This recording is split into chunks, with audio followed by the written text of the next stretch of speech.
Tokom proteklog vikenda počelo je takmičenje u okviru Tikurila biznis lige. Završeno je prvo kolo, a opšti utisak je da se radi o jako kvalitetnom takmičenju u kojem će do kraja biti neizvestan pobednik. Evo rezultata i rasporeda narednih utakmica. U okviru prvog kola Tikurila biznis lige u grupi ASN Automotive Mercedes-Benz u subotu su postignuti sledeći rezultati.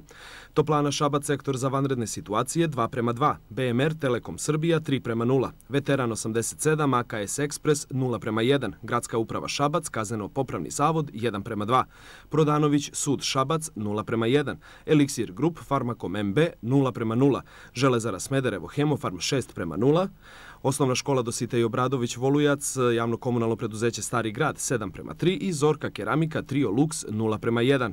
Sinoć je odigrano i prvo kolo u grupi Intersport. Tikurila Zorka Vodovod 1:3, Elektrodistribucija Plan 2:1, javno komunalno preduzeće Izvor Vladimirci Šabački garnizon 3:1, Policijska uprava Šabac VUM 8:2, Melamin Novohem 7:1, Kandić Enterijeri Set 0:4, Refleks NIS Gazprom Njeft 2:3, Intehnik Lin 4:5. Utakmica između ekipe Leona i opštinske uprave Vladimirci odigraće se utorak 4. decembra.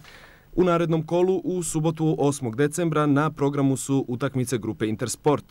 Javno urbanističko preduzeće Plan, Izvor Vladimirci, NIS Gazprom Njeft, Intehnik, VUM Melamin, Garnizon Šabac, Policijska uprava, Lin Leon, Set Refleks, Vodovod opštinska uprava Vladimirci, Novohem Kandić Enterijeri i Tikurila Zorka Elektrodistribucija.